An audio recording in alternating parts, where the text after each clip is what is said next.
पृथ्वी पर वैसा ही माहौल बना देता है दाता। बढ़िया समय पर वर्षा होती है, बड़े फलदार वृक्ष होते हैं, सब शरीर हो जाएंगे, तो फिर सुख होता है उनको। और सुख में भगवान की भक्ति प्राणी फॉर्मलिटी करता है।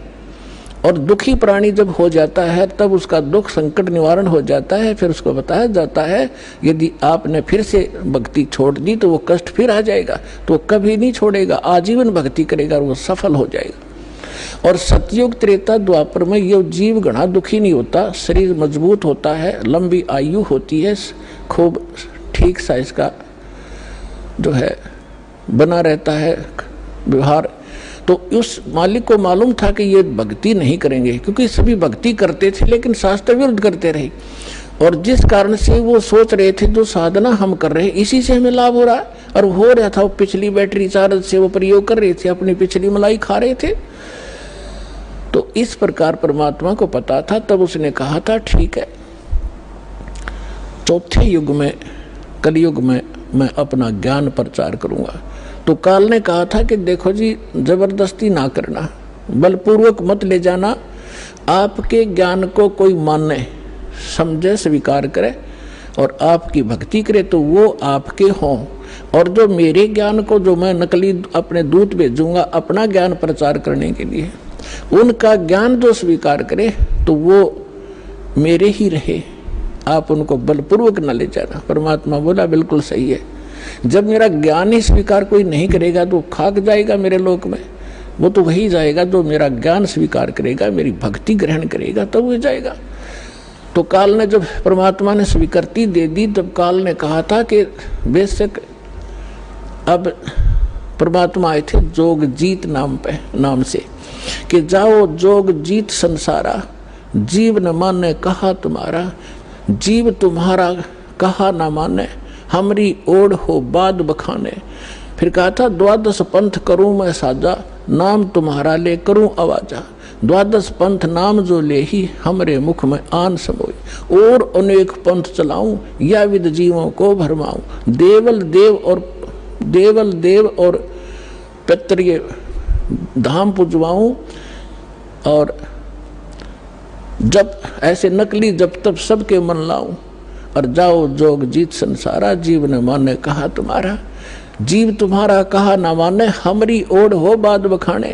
मेरे वकील बन के खड़े हो जाएंगे, तो रामकृष्ण को कैसे भगवान नहीं मानते हो, क्या कर रहे हो।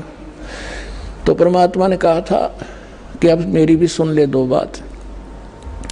चौथा युग जब कलयुग आई तब हम अपना अंश पठाई, काल फंद छूटे डर लोई। जो जितने तू बकवास कर देगा, जितने तू ये भ्रमित करेगा, बंधन बनाएगा, काल फंद छूटे नर लोई, सकल सृष्टि परवानी खोई। ये परमात्मा का वचन है बच्चों, कोई डूम भाट के गीत नहीं है, समर्थ के वचन है। कि कहते हैं कलयुग बीते 5500 पाचा, तब ये वचन मेरा होगा साचा, और कलयुग बीत जावे जब एता, सकल सभी प्राणी और परम पुरुष पद चेता। अब परमात्मा ने कहा था कि जब चौथा युग कलयुग आवेगा तब मैं अपना अंश भेजूंगा, और उस समय काल के सारे फंद, तेरे सारे दाव पेच, ये अज्ञान को काट दिया जाएगा, और सकल सृष्टि उपदेशी होगी, नाम लेवेगी। और फिर कहा था कि जब कलयुग 5505 बीत जाएगा तब मेरा ये वचन सत्य होगा, और उस समय पूरा विश्व उस परमात्मा के उस परम पद का जानकार होगा, उसको पता चले। अभी तो हम स्वर्ग और नरक, कोई व्यक्ति मर गया, नो का स्वर्गवासी हो गया, चाहे जाता हो नरक में, हमने एक कोड वर्ड बना रखा था। तो अभी तक हमने सतलोक और सचखंड का पता ही नहीं था, परमात्मा का परम पद कौन सा है और कहाँ रहता है, कैसा है, कैसे प्राप्त होता है। और ये नकली पंथ चले थे काल के, राधा स्वामी पंथ और कबीर पंथ, जो 12 पंथ है कबीर जी के नाम से चला रखे, सारे नकली और काल के प्रेरित हैं। इनमें ना सत्य ज्ञान है ना सत्य साधना है, तो अंडरस्टूड है।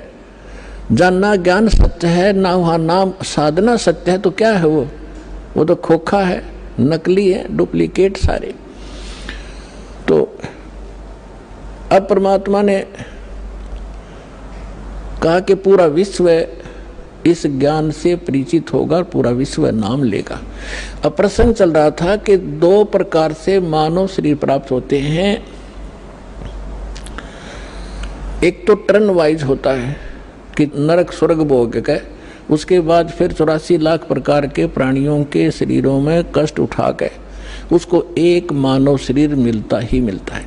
तो वो उस प्रकार का प्राणी शीघ्र भक्ति पर नहीं लगता।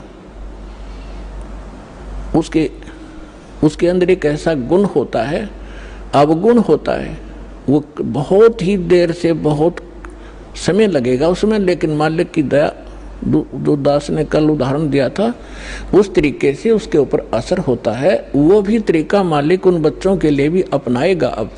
लेकिन जो बता रहा दास के एक पिछले संस्कारों से पुनर्जन्म होते रहते मानव के, उसके लिए अभी तक दास या भूमिका बना रहा है, ये समझाने के लिए आपको कि जैसे आप जी को प्रथम मंत्र दिया जाता है। पहले परमात्मा ने इस प्रथम मंत्र में केवल ये बीच वाले 5 नाम ही दिए जाते थे, और ये काल के पंथ जो राधा स्वामी पंथ और इससे निकले हुई जितनी शाखाएं हैं, ये 5 नाम देते हैं। और वो कौन से नाम? 5 काल के, यूजलेस, ओंकार, निरंकार, ज्योत निरंजन, सो हमर सतनाम। सतनाम कोई जाप है, ओंकार निरंकारी कोई जाप है। ये 5 नाम थे जो दास आपको प्रथम मंत्र में बीच के 2, फर्स्ट एंड लास्ट को छोड़कर, ये पहले नहीं दिया जाता था, इसलिए इसको अभी तक गुप्त रखा था। ये कंप्लीट कोर्स है। और वो बीच वाले जो मंत्र हैं वो आपको संसारिक सुविधा यहाँ की उपलब्ध कराएंगे, क्योंकि उनका टैक्स देंगे। ये पूजा नहीं, साधना है। साधना और पूजा में अंतर होता है। जैसे हम पूजा करते हैं परमात्मा को पाने की, तो हम परमात्मा को पाने के लिए जो भी प्रयत्न करते हैं वो साधना है। जैसे हमारा पूज्य है जल, हमने जल प्राप्त करना है, तो जल प्राप्त करना जमीन के अंदर है, तो हमारा जो पूज्य है, इष्ट है, वो है जल। और उसके पाने के लिए, जल प्राप्त करने के लिए जो भी हम क्रिया करते हैं, बोकी लगाते हैं, पाइप डालते हैं, फिर हैंडपंप लगाते हैं, तो वो हमारी साधना है, वो पूजा नहीं है। उसको पाने के लिए जो हमारा पूज्य है, हमारा जो इष्ट है, वो तो जल है। उसके लिए जो प्रयत्न किया गया वो साधना है और वो पूजा है उसको पाने की। तो इस प्रकार इसको पूजा और इसको समझना। हमारी आस्था तो जल के अंदर है, उन इंस्ट्रूमेंटों में थोड़ी है, और उनके बिना वो मिले नहीं। तो इसी प्रकार ये जो प्रथम मंत्र आपके दिए जाते हैं ये साधना है। और इस जैसे इस दूसरे शब्दों में दास आपको कहे कि जैसे ये मंत्र एक ऐसी कमाई है, ऐसी शीघ्र अफेक्ट करती है, देवताओं को विवश करते हैं ये मंत्र आपको लाभ देने के लिए। जैसे आपको बताया था कि भैंसे को भैंसा भैंसा करता रहो, वो कभी ध्यान नहीं देता।